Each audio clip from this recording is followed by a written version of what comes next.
Au nom du Père, et du Fils, et du Saint-Esprit, la grâce de Jésus notre Seigneur, l'amour de Dieu le Père, et la communion de l'Esprit Saint soient toujours avec vous.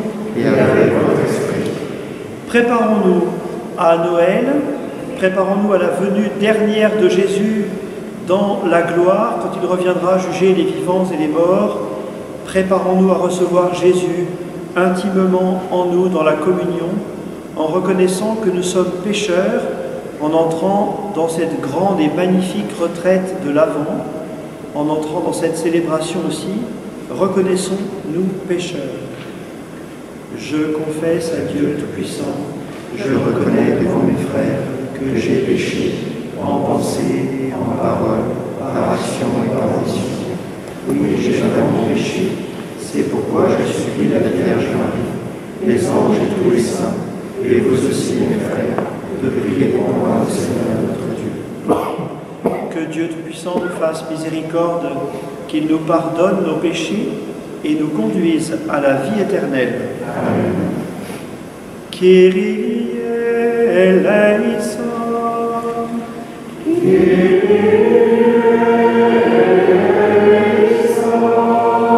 Christe eleison.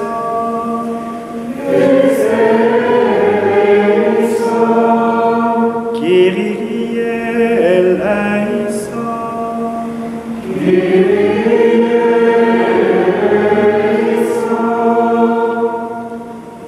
Prions le Seigneur.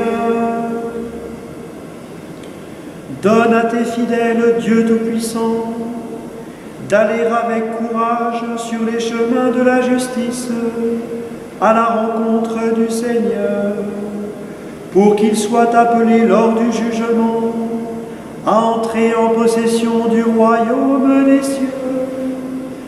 Par Jésus-Christ, ton Fils, notre Seigneur et notre Dieu, qui règne avec toi et le Saint-Esprit, maintenant et pour les siècles des siècles. Amen.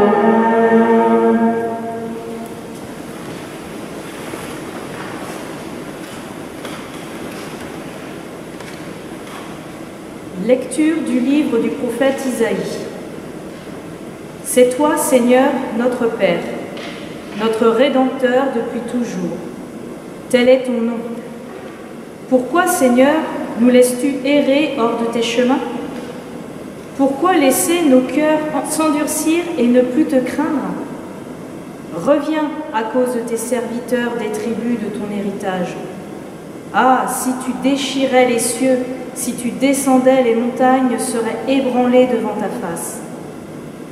Voici que tu es descendu, les montagnes furent ébranlées devant ta face. Jamais on n'a entendu, jamais on n'a ouï dire, nul œil n'a jamais vu un autre Dieu que toi agir ainsi pour celui qui l'attend.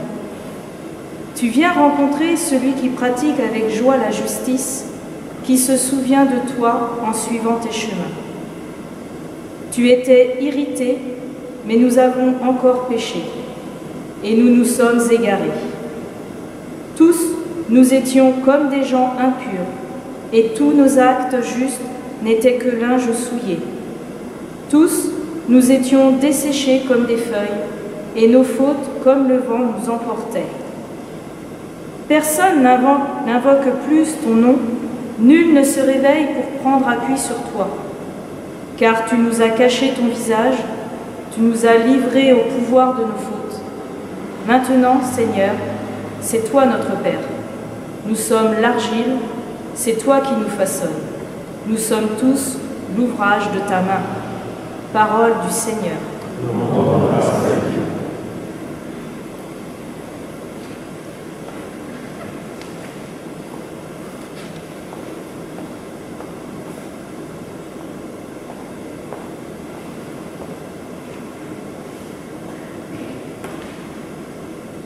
Je bénirai le Seigneur, toujours et partout. Je bénirai le Seigneur, toujours et partout. Berger d'Israël, écoute, resplendis au-dessus des chérubins, réveille ta veillance et viens nous sauver. Je bénirai le Seigneur, toujours et partout. Dieu de l'univers, reviens, et au-dessus regarde et vois. Visite cette vigne, protège-la, celle qui a planté ta main puissante. Je bénirai le Seigneur, toujours et partout. Que ta main soutienne ton protégé, le Fils de l'homme qui te doit sa force. Jamais plus nous n'irons loin de toi. Fais-nous vivre et invoquer ton nom. Je bénirai le Seigneur, toujours et partout.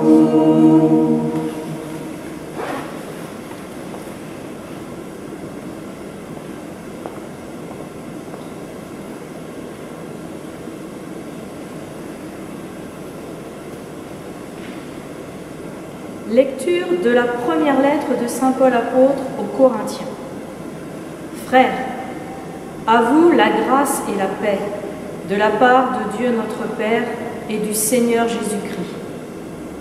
Je ne cesse de rendre grâce à Dieu à votre sujet, pour la grâce qu'il vous a donnée dans le Christ Jésus. En lui, vous avez reçu toutes les richesses, toutes celles de la parole et de la connaissance de Dieu. Car le témoignage rendu au Christ s'est établi fermement parmi vous. Ainsi, aucun don de grâce ne vous manque, à vous qui attendez de voir se révéler notre Seigneur Jésus-Christ. C'est lui qui vous fera tenir fermement jusqu'au bout, et vous serez sans reproche au jour de notre Seigneur Jésus-Christ. Car Dieu est fidèle, lui qui vous a appelé à vivre en communion avec son Fils Jésus-Christ notre Seigneur. Parole du Seigneur. Nous rendons grâce à Dieu. Alléluia.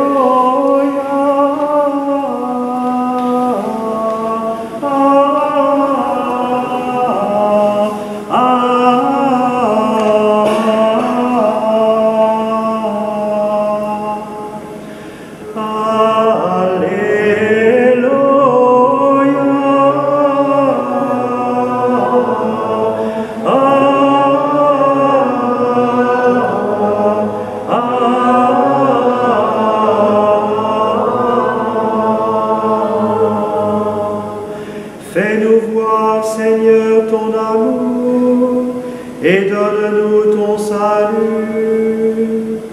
Alléluia.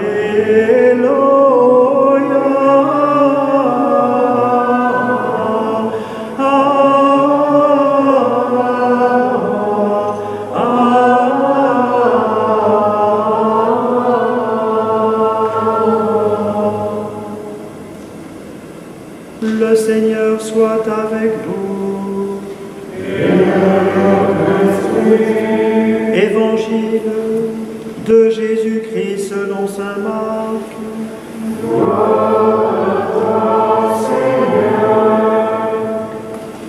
En ce temps-là, Jésus disait à ses disciples: prenez garde, restez éveillés, car vous ne savez pas quand ce sera le moment. C'est comme un homme parti en voyage. En quittant sa maison, il a donné tout pouvoir à ses serviteurs. Fixez à chacun son travail et demandez au portier de veiller. Veillez donc, car vous ne savez pas quand vient le maître de la maison, le soir ou à minuit, au chant du coq ou le matin. S'il arrive à l'improviste, il ne faudrait pas qu'il vous trouve endormi. Ce que je vous dis là, je le dis à tous, veillez. Acclamons la parole de Dieu. Louange à toi, Seigneur Jésus.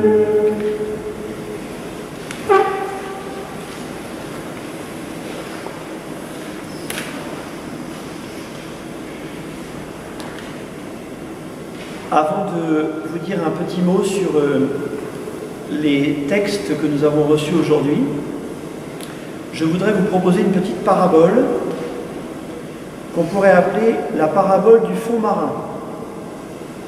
Elle est très utile, je crois, en temps de crise extérieure, comme c'est le cas aujourd'hui, ou aussi en cas de crise intérieure, car ça peut arriver aussi. En effet, lorsque vous regardez la découpe d'un fond marin, vous avez évidemment la surface de l'eau qui est une ligne parfaitement, ou presque parfaitement, horizontale. Et puis vous avez la plage avec un angle de 0,2%, 0,3%, 1%, 2, 4, 6, 10, 15, 20%. Au fur et à mesure, ça chute. Et puis, vient un moment où, je ne saurais pas vous dire au bout de combien de temps, il y a une chute brutale à 90 degrés, où là vraiment on attaque les fonds marins profonds. Environ 3000 mètres pour l'essentiel, et certaines fosses à 10 000 mètres, donc ça va très loin. Et donc, ce fond marin est donc, enfin en quelque sorte, a la caractéristique que lorsqu'il pleut, lorsqu'il y a un orage, une tornade, une tempête, quoi que ce soit qui agite la surface, évidemment, sur la plage, c'est très compliqué, le sable est complètement bouleversé, ça impacte beaucoup les hommes et les animaux qui sont dans l'eau, mais au fur et à mesure, la pluie ne fait plus rien, pas grand-chose, et lorsque vous êtes dans les fonds marins, à ce moment-là, il y a deux phénomènes différents. Le premier, c'est que la lumière du jour ne parvient qu'à environ 1000 mètres au maximum. À 1000 mètres, les rayons du soleil arrivent à percer, très bien au début et de moins en moins. À 1000 mètres, c'est le noir total et on attaque ce qu'on appelle la zone aphotique, c'est-à-dire la zone sans lumière qui est toujours dans le noir. Mais si on n'est pas touché par les intempéries qui sont sur la surface de l'eau, on peut être touché par les courants marins, qui eux peuvent être assez violents et qui sont à l'intérieur et qui en quelque sorte ont un véritable impact sur les animaux et les réalités qui se trouvent à cet endroit-là. Eh bien, je crois que l'âme humaine est comparable à un fond marin. Nous avons en nous une plage, c'est-à-dire l'imagination, ce que nous ressentons, ce que nous avons envie de faire, ce qui nous touche, ce qui nous blesse, ce qui nous fait plaisir, ce qui nous fait du bien, on pourrait dire presque sur le plan épidermique. Et puis au fur et à mesure, notre âme a une profondeur. Et dans cette profondeur, Dieu habite. Et Dieu habite très clairement dans une zone qu'on pourrait qualifier d'aphotique, c'est-à-dire sans lumière, parce que ce n'est plus la lumière du jour, ce n'est plus la lumière de ce qui est facile à éprouver ici-bas. En fait, c'est une lumière spirituelle. Et il se peut très bien que nous ayons une tempête à l'extérieur, comme par exemple une tempête virale, ou aussi peut-être une tempête personnelle, une crise personnelle, ou alors une très grande difficulté familiale, une maladie, je ne sais quoi, toutes sortes de choses qui, à la surface, agitent beaucoup. Et il y a Dieu, qui est comme Jésus dans la barque, dans le lac de Tibériade, qui semble dormir, qui semble ne rien faire. Et pourtant, il est là. Et si nous descendons et que nous rejoignons Dieu, alors, d'une certaine manière, tandis que la tempête ou la pluie agite, et pour cause notre imagination, eh bien, nous pouvons être dans la paix et la certitude de Dieu, et être avec Dieu. Et ceci est très important, on peut vivre les deux en même temps. C'est-à-dire qu'il n'est pas nécessaire, si on peut dire, que la tempête impacte tout l'être, ou qu'au contraire la paix fasse qu'on soit complètement ataraxique, hein, c'est-à-dire sans aucune émotion et sans aucune souffrance, parce que ça, c'est pas possible. Il y a eu dans l'Antiquité une tentation qu'on a appelée l'ataraxie, on appelle ça comme ça, et d'ailleurs il y a, je crois, un médicament qui s'appelle l'atarax, hein, qui est fait pour calmer, pour réguler l'humeur. Et donc l'ataraxie chez les anciens, c'était même s'il m'arrive un malheur, eh bien je ne dois rien éprouver, je dois être complètement stoïque, rien ne m'atteint. Et en fait, ce n'est sans doute pas très juste. Il est normal que nous soyons atteints par une maladie, une souffrance, une épidémie ou je ne sais quoi de ce genre. Nous sommes quand même des êtres humains et nous pouvons très bien avoir une agitation en surface. Le tout, c'est que si nous prenons l'habitude de rejoindre Dieu souvent, en particulier dans la prière, alors nous allons entrer dans un autre monde, en quelque sorte, qui va faire que nous pouvons plonger dans la paix, quelles que soient les souffrances et les difficultés que nous rencontrons. Mais je vais vous parler des courants marins, parce qu'en effet, quelquefois, on constate chez les saints des motions intérieures qui sont en fait des courants profonds qui poussent quelqu'un à faire quelque chose, alors que extérieurement, eh bien, on pourrait peut-être penser qu'il fallait faire autre chose. Ça peut être un acte un peu fou, comme par exemple Saint François d'Assise, qui était habillé de pied en cap par son père, qui commençait à embrasser la pauvreté, et son père lui a dit « bah oui, tu joues les pauvres, mais n'empêche que les vêtements que tu as sur toi, c'est moi qui te les ai offerts. » Alors, Saint François d'Assise, vous le savez, a fait un acte un peu fou, il a jeté tous ses vêtements par terre, et il a dit « eh bien maintenant, je suis complètement libre. » C'est sans doute pas à répéter de la même façon aujourd'hui, mais enfin, on voit une espèce de radicalité, un courant intérieur qui l'a poussé à dire « si je veux être pauvre, il faut que je sois vraiment pauvre de tout », le détachement.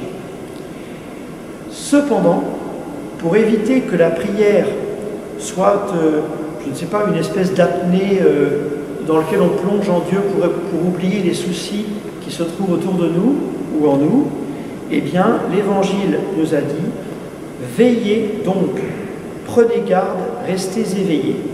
La prière n'est pas une séance de far niente, comme disent les Italiens, c'est-à-dire d'être paresseux en présence de Dieu et de se dire, eh bien au moins pendant une demi-heure, je ne pense pas trop à mes soucis. Ça, c'est pas bon, parce qu'au contraire, il faut déposer ces soucis sur l'autel. Et si vous avez des soucis aujourd'hui et maintenant, eh bien il faut les déposer sur l'autel, les déposer au pied de la croix de Jésus. Et ainsi, nous restons réalistes sur la tempête qui touche la surface de notre vie et de notre société. Et en même temps, nous sommes dans la paix parce que nous avons l'habitude d'entrer dans les profondeurs de Dieu qui n'ont pas trop besoin, on pourrait dire, de la lumière du jour, c'est-à-dire des facilités de l'existence, pour que nous soyons joyeux. Et peut-être que je peux terminer par le mal-aimé des prédications, le parent pauvre des homélies, dont on ne parle jamais, le psaume, parce qu'il y a un verset qui implique pas mal de choses, et en particulier pour la situation que nous connaissons aujourd'hui. Je termine par là. Dieu est comparé à un berger, c'est-à-dire que nous sommes comme les brebis d'un troupeau, et il se trouve que les confinements ont dispersé le troupeau. Alors évidemment, on peut imaginer que le berger suprême, Dieu, le bon pasteur, a pris soin de chacun là où il était, sûrement d'ailleurs, mais il n'empêche que le troupeau a explosé en quelque sorte. Et donc, ce qui va être très difficile à faire, c'est de le reconstituer de manière, on pourrait dire, efficace au titre de l'Évangile. Et c'est pourquoi je vous propose d'avoir comme intention de prière l'unité de la paroisse. Il va falloir reformer une unité entre nous. Peut-être que cette épreuve, d'ailleurs, va faire en sorte, avec la grâce de Dieu, que nous allons nous dire, eh bien, peut-être qu'avant, j'avais des préventions contre telle ou telle personne, eh bien, je vais faire un effort, parce que c'est mon frère et ma sœur. Il y a un père de l'Église qui a fait remarquer que si les brebis ne sont pas des brebis les unes pour les autres, mais des loups, alors à ce moment-là, on est tous à la merci des loups et le berger ne nous protège pas. Pour que le berger nous protège, pour que Dieu, Jésus, le bon pasteur, nous protège, nous devons être un troupeau uni, très unis les uns aux autres. Prions pour l'unité et demandons à Dieu que ce que nous avons traversé ces quelques mois, eh bien, n'entache pas l'unité profonde et théologale de la communauté. Amen.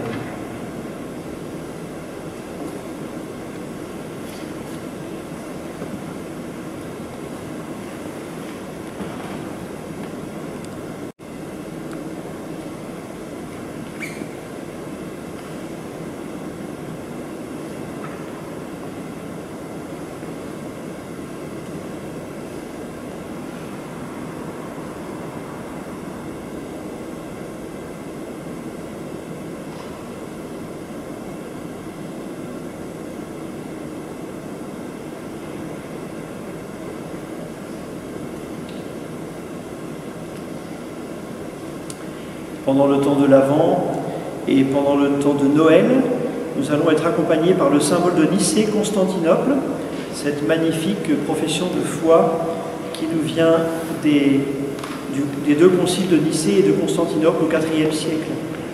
Je crois en un seul Dieu, le Père Tout-Puissant, Créateur du ciel et de la terre, de l'univers visible et invisible.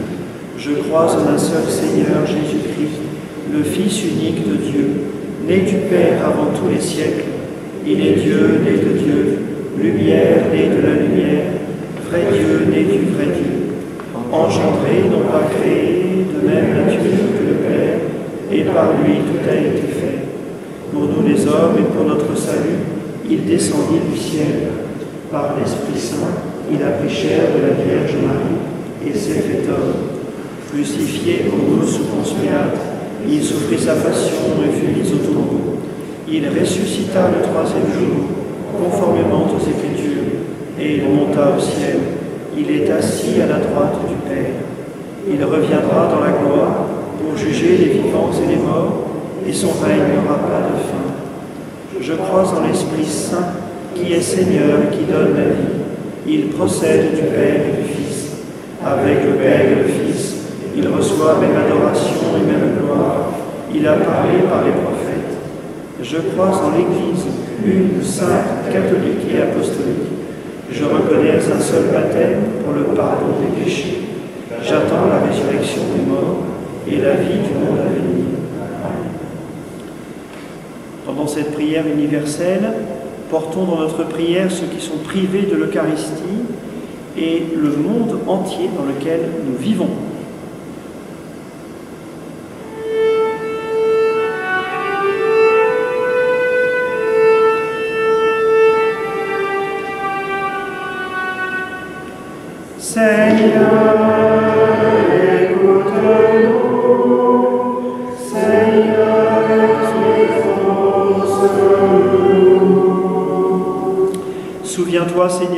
Seigneur, de notre Saint-Père le Pape, de tous les évêques qui dispensent la parole de vérité, des prêtres de notre communauté et de partout, des diacres, de tous les ministres de l'autel. Souviens-toi de toute la famille humaine, de tout le peuple qui aime le Christ. Seigneur,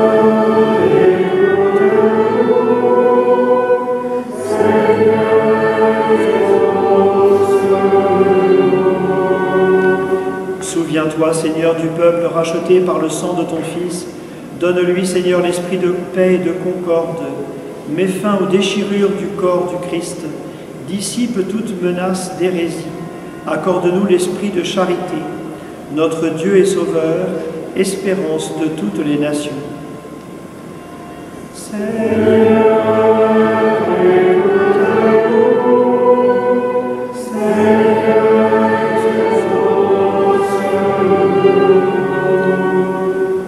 souviens-toi, Seigneur, de tous ceux qui nous gouvernent. Accorde-leur ton secours. Soumets les nations hostiles qui cherchent la guerre. Soutiens et relève la force des chrétiens. Que nous menions tous une vie calme et paisible en glorifiant ton nom, ô Dieu de la paix.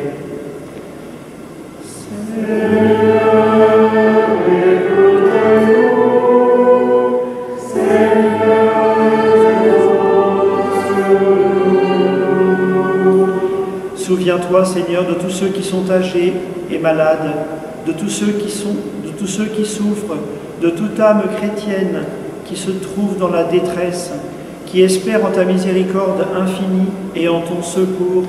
Souviens-toi de nos frères prisonniers, condamnés et déportés. Souviens-toi de ceux qui sont persécutés pour ton nom.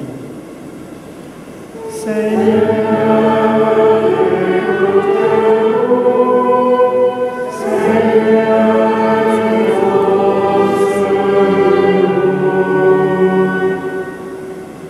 Dieu notre Père, toi qui nous aimes tendrement, permets que la prière de ton Église serve au salut des vivants et des morts, toi qui règnes pour les siècles des siècles. Amen. Amen.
Prions ensemble au moment d'offrir le sacrifice de toute l'Église. Seigneur, nous ne pourrons jamais t'offrir que les biens venus de toi. Accepte ceux que nous t'apportons. Et puisque c'est toi qui nous donnes maintenant de célébrer l'Eucharistie, fais qu'elle soit pour nous le gage du salut éternel par Jésus le Christ notre Seigneur. Le Seigneur soit avec vous. Et avec votre esprit. Élevons notre cœur. Nous le tournons vers le Seigneur. Rendons grâce au Seigneur notre Dieu. Cela est juste et bon. Vraiment, il est juste et bon de te rendre gloire, de t'offrir notre action de grâce toujours et en tout lieu. À toi, Père très saint, Dieu éternel et tout-puissant, par le Christ notre Seigneur. Car il est déjà venu, en prenant la condition des hommes, pour accomplir l'éternel dessein de ton amour et nous ouvrir le chemin du salut. Il viendra de nouveau, revêtu de sa gloire, afin que nous possédions dans la pleine lumière les biens que tu nous as promis et que nous attendons en veillant dans la foi. C'est pourquoi, avec les anges et les archanges, avec les puissances d'en haut et tous les esprits bienheureux, nous chantons l'hymne de ta gloire et sans fin nous proclamons. Sanctus, Sanctus, Sanctus Dominus Deus Sabaoth, plenis celi et terra, gloria tua, Hosanna in excelsis, benedictus qui venit in nomine Domini, Hosanna in excelsis.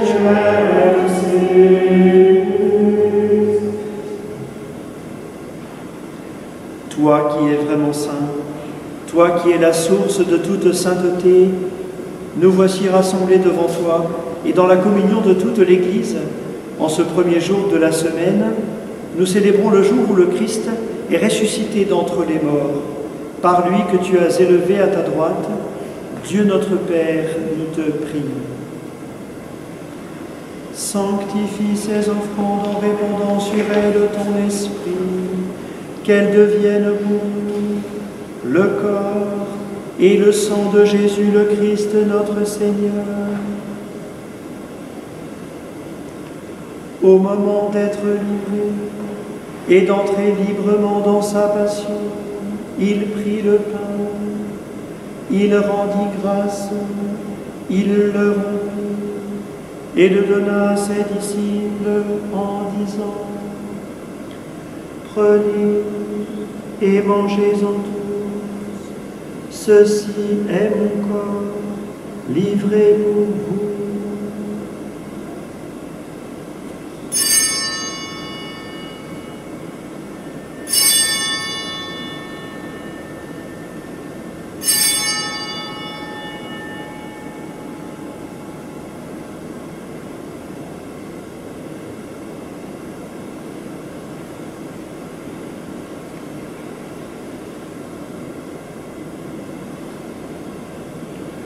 De même, à la fin du repas, il prit la coupe. De nouveau, il rendit grâce et la donna à ses disciples en disant: prenez et buvez-en tous, car ceci est la coupe de mon sang, le sang de l'alliance nouvelle et éternelle, qui sera versé pour vous et pour la multitude, en rémission des péchés. Vous ferez cela en mémoire de moi.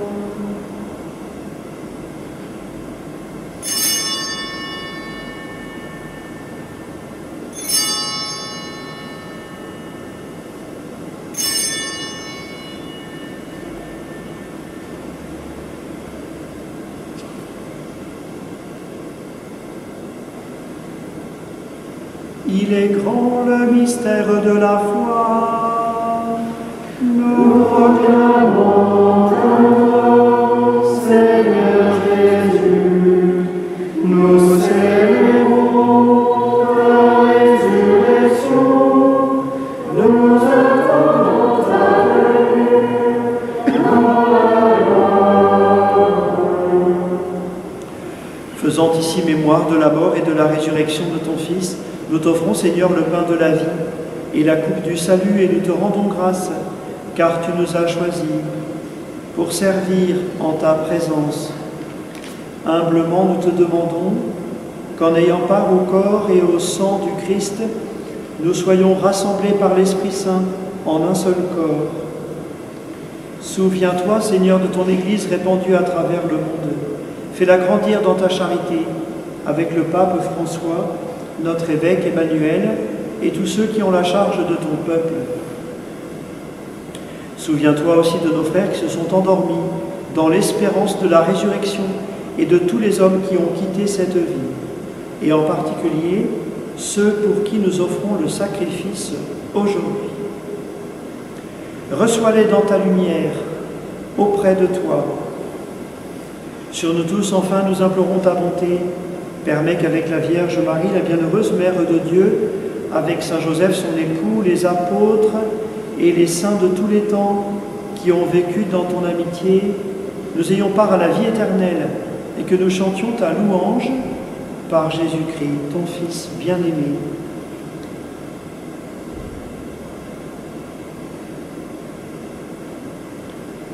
Par lui, avec lui et en lui, à toi, Dieu le Père Tout-Puissant, dans l'unité du Saint-Esprit, tout honneur et toute gloire, pour les siècles des siècles. Amen.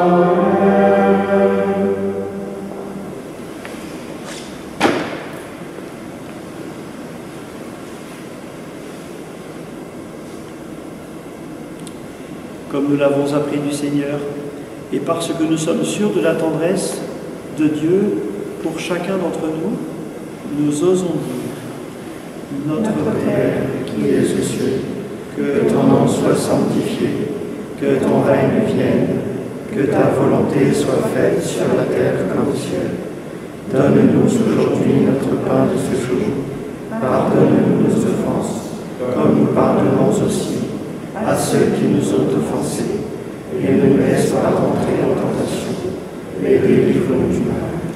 Délivre-nous de tout mal, Seigneur, et donne la paix à notre temps. Par ta miséricorde, libère-nous du péché. Rassure-nous devant les épreuves. En cette vie où nous espérons le bonheur que tu promets et l'avènement de Jésus-Christ, notre Sauveur. Car c'est à toi qu'appartiennent le règne, la puissance et la gloire, pour les siècles des siècles. Seigneur Jésus-Christ, tu as dit à tes apôtres: je vous laisse la paix, je vous donne ma paix. Ne regarde pas nos péchés, mais la foi de ton Église. Pour que ta volonté s'accomplisse, donne-lui toujours cette paix et conduis-la vers l'unité parfaite, toi qui règnes pour les siècles des siècles. Amen. Que la paix du Seigneur soit toujours avec vous. Et avec votre esprit.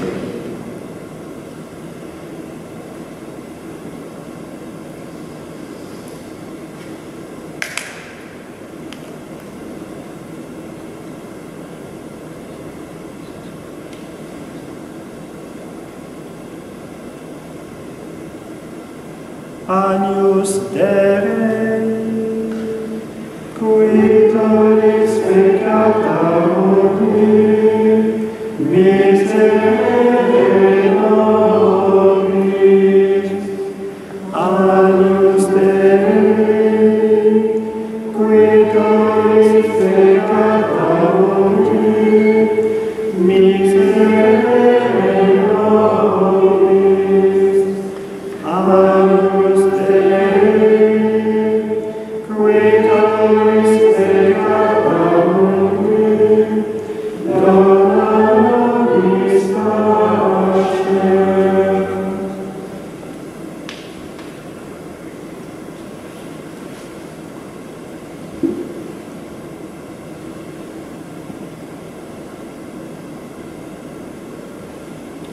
Heureux les invités au repas du Seigneur. Voici l'agneau de Dieu qui enlève le péché du monde. Seigneur, je ne suis pas digne de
Prions le Seigneur.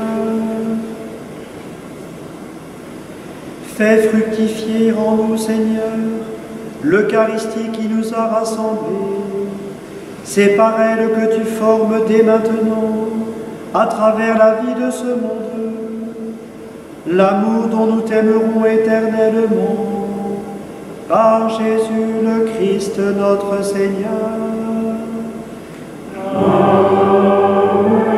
Amen. À l'heure où nous transmettons cette messe, nous ne savons pas encore exactement dans quelles conditions nous pourrons célébrer différentes messes la semaine prochaine, les 5 et 6 décembre.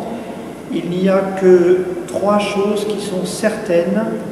La première, c'est la messe à 18h30 le 5 décembre au soir à Sainte-Jeanne-d'Andigné, le 6 décembre au matin à 9h30 à Montguillon et à 10h30 à Louvain pour la messe de mission. Pour ce qui est des autres horaires, eh bien, je serai en mesure de les annoncer seulement dans la semaine, au fur et à mesure que la situation se débloquera entre l'épiscopat et le gouvernement. Nous attendons, et si les conditions sont les mêmes que pour ce week-end, alors eh bien, les horaires seront sensiblement les mêmes, à une messe près peut-être samedi et dimanche prochain. Le Seigneur soit avec vous. Et avec votre esprit. Que Dieu Tout-Puissant vous bénisse, le Père, le Fils et le Saint-Esprit.